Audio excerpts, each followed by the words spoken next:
สวัสดี สวัสดีท่าน FC สุขุสุขคนมื้อนี้ยายจันก็กลับมาอีกแล้วเนาะจ้ะมาพบมาพ้อกันอีกแล้วเนาะจ้ะมื้อนี้ยายจันก็สิ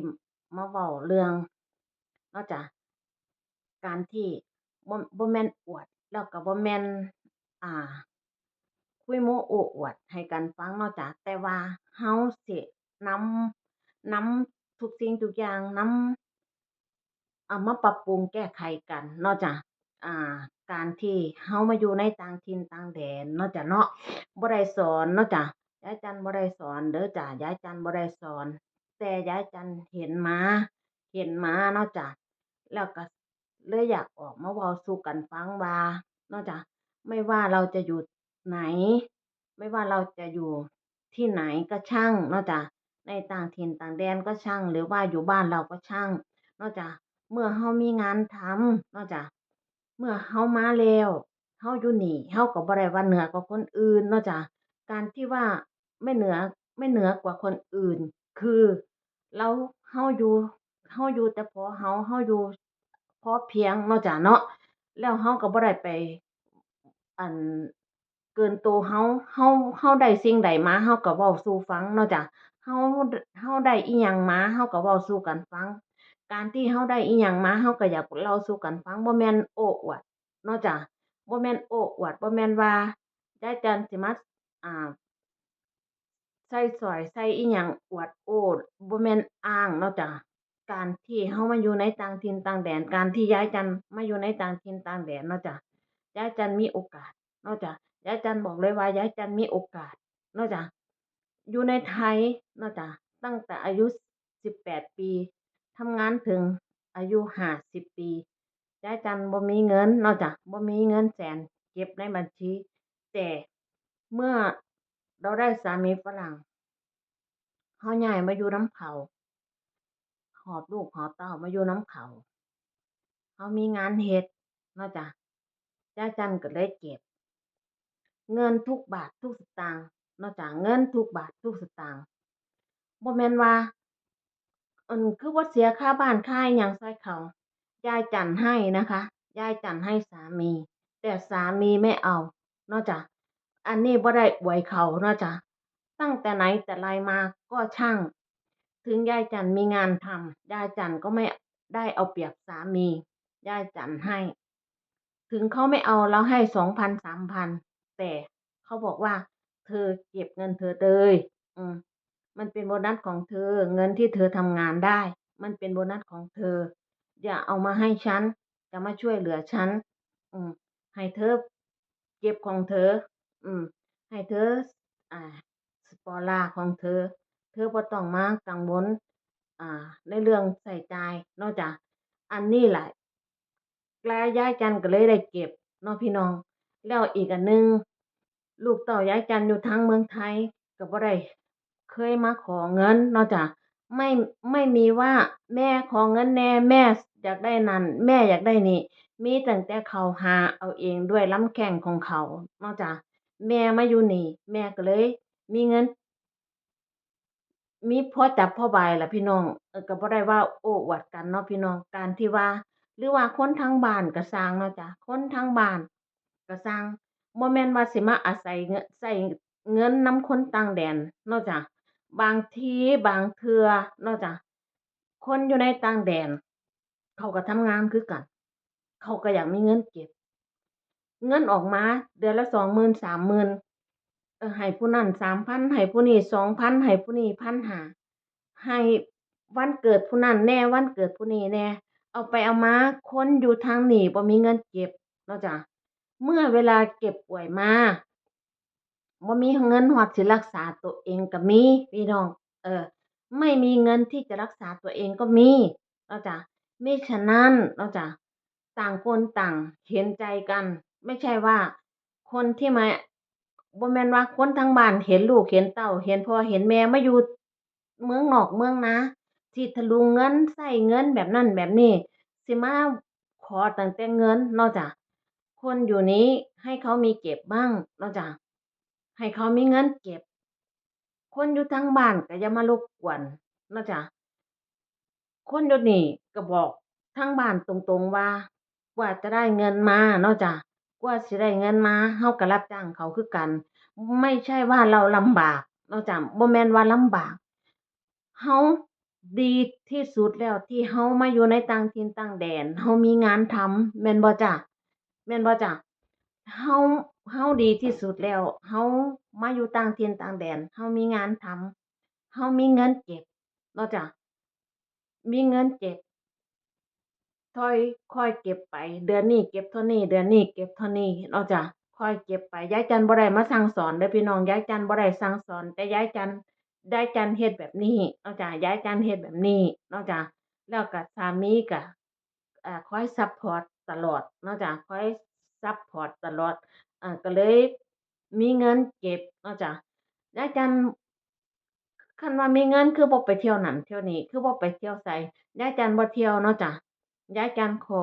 ทำงานเก็บเงินเนาะจ้ะอ่าขอทำงานเก็บเงินเมื่อเรามีงานทำเราก็ฉวยโอกาสทำงานก่อนเนาะจ้ะเพราะว่าเราแก่ตัวแล้วไปเที่ยวมันก็ไม่มีอะไรมันก็มันมันเฒ่าแล้วแหมพี่น้องมันเฒ่าแล้วมันก็เลยบ่อยากไปเที่ยวบ่อยากไปบ่อยากไปลันลาบ่อยากไปบ่อยากอิหยังบ่อยากสังสรรค์อิหยังประมาณนี้เนาะจ้ะ เราเฒ่าแล้วเนาะจ้ะเราเฒ่าแล้วเมื่อเราบ่เก็บตอนนี้เราสิไปเก็บตอนใดแม่นบ่จ๊ะถ้าเราบ่เก็บตอนนี้ถ้าเรามีเงินถ้าเรามีงานทำตอนนี้ถ้าเราบ่เก็บยายจันสิไปเก็บตอนใดแม่นบ่พี่น้องอันนี้แล้วแต่บุคคลเด้อจ้ะบ่ได้มาแบบว่าอย่ามาสอนคนอื่นให้เจ้าของดีแล้วติอันนี้ยายจันทร์เว้าเรื่องตัวยายจันทร์เด้อจ้ะยายจันทร์เว้าเรื่องตัวยายจันทร์แต่ว่ายายจันทร์ก็เห็นหมู่นี่ล่ะจ้ะล้มป่วยลงเนาะจ้ะล้มป่วยลงบ่มีเงินที่สิรักษามาอยู่ก่อนยายจันทร์ก็หลายปีอันนี้บ่ได้ดูถูกดูแคลนเนาะจ้ะมิฉะนั้นเนาะจ้ะ ไม่ว่าเราอยู่ในนี้ก็ช่างหรือว่าคนทางบ้านก็ช่าง